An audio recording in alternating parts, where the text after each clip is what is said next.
Hi, everyone. It's Jennifer Anderson with Anderson Coastal Group and Compass and Sydney Giddings with San Diego Funding.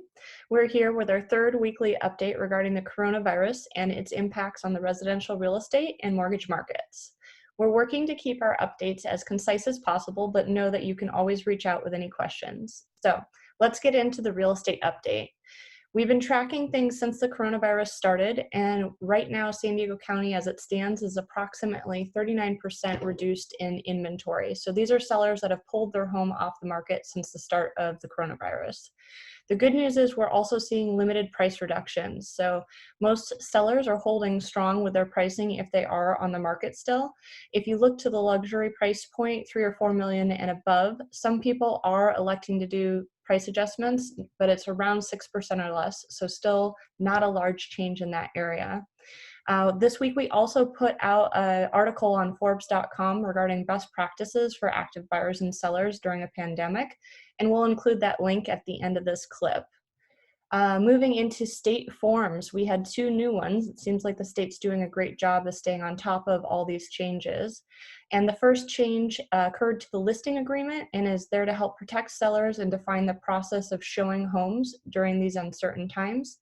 And the second form is set up for how people are going to go about viewing homes from a buyer perspective, a seller perspective, and even if you're a landlord trying to attract a tenant. Also wanted to touch on some of our Compass tools for those of you who are choosing to go to market at this time. We're a tech-based brokerage firm, so we are really set up to help you through this process with having as few people possible in the home from preparing to list to closing. So whether it be virtual 3D staging, interactive video showings, we can do buyer events. We can even take prospective buyers through neighborhood walks on a virtual tour, but if you have questions on that, we're happy to talk to you about each of these different tools and resources we have. And I'll turn it over to Sydney. Yes, thank you, Jennifer. So since we last spoke last week, Fannie Mae and Freddie have made some loan requirement updates that impact specifically self-employed borrowers.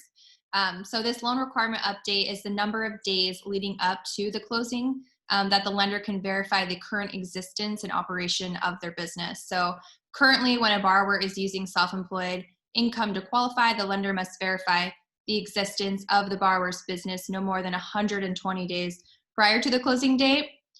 Due to the impact of the coronavirus, lenders must now take additional steps to confirm that the borrower's business is operating within 10 business days prior to the closing date. So on the slide list just some examples of what a lender will require you to provide to prove that your business is up and running currently. So, and then temporary requirements for clients using stocks, stock options, and mutual funds to qualify, or using those funds for closing costs or down payment. So now you must have evidence of liquidation, including the receipt of funds.